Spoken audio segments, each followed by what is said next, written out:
What's up, everyone? Welcome back to Fiction Tea with Tea.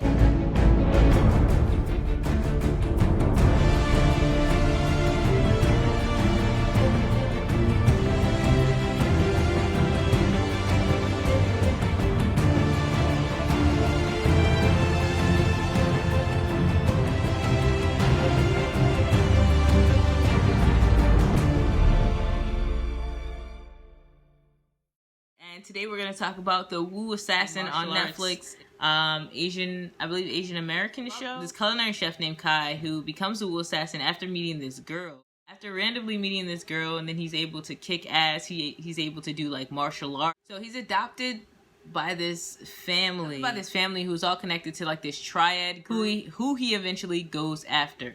So the killing is like super brutal. Kai gives 0 Fs.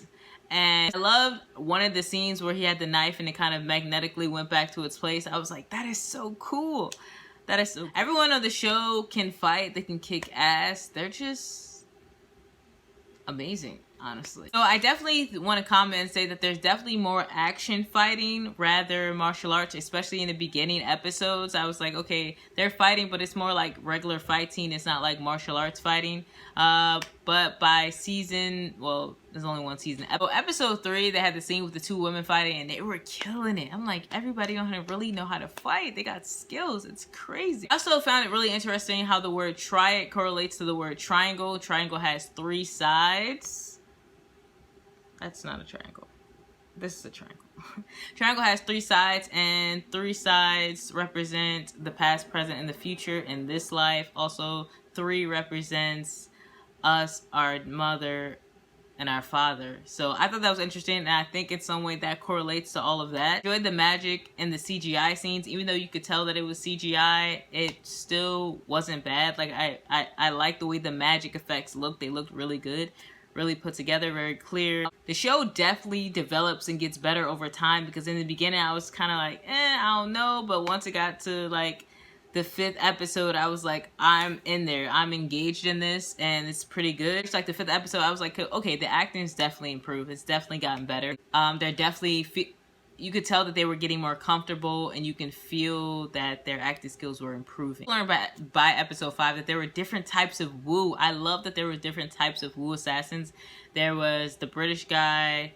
There was Kai, who was fired. No, his uncle was fired. Kai was a woo assassin. The British guy.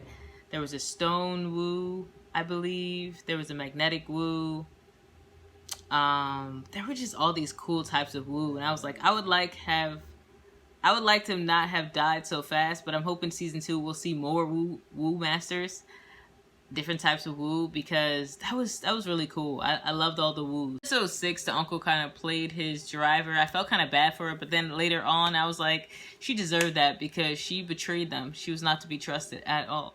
So the scene with the woo assassin and the stone guy, episode 7, that was a pretty good, intriguing, good fight scene. I love when the blood came out. It reminded me of like a video game type of scene, the way the blood just spurred. Another thing I noticed was the British guy in episode 8, his voice kind of changed.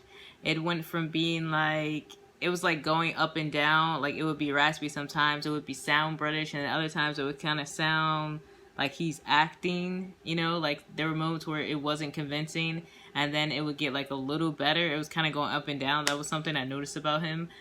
But overall, the show was good, and I would rate it an 8 out of 10. I really liked a lot of the scenes. I think the character development grew and got better, and over the episodes, you really just have to stay with it and continue watching it and kind of grow with it and not compare it to like old school martial art videos, because that stuff is like a different level versus this type of stuff. But this one has more of a storyline. I don't ever remember really martial arts films or shows having really that good or strong of a storyline, so that wasn't really something I focused on. But overall, it was fine. Like I said, I give it 8 out of 10. And the ending, of course, was predictable. And it's not over. So, you know, it's going to be a season 2. And If you've seen this video, if you watched this show or you were interested in watching this show, give it a thumbs up and comment below. Let me know, what did you think about the show? Did you have a favorite Woo person that you liked? And what are you looking forward to in season 2? Also, as you know, I was going to plug in the book. The Reign series is out by yours truly, by T Outlaw. I wrote a book. It is a science fiction, psychological thriller book about a group of young adults in a psych ward trying to figure out why they're in a psych ward, why they're in a mental institution, and they meet this counselor who shows up, and he's trying to figure out why they're in a mental institution as well. And as he stays there, he helps them unravel what's really going on and how things are not as they seem, and how some of them actually have abilities. So if you're interested in reading more about this book, you can click the link down below. It will take you to the website, and you'll be able to read the back cover, and you'll be able to read some information on chapter 1. So if you like this video, again, hit that thumbs up button, and I will see you.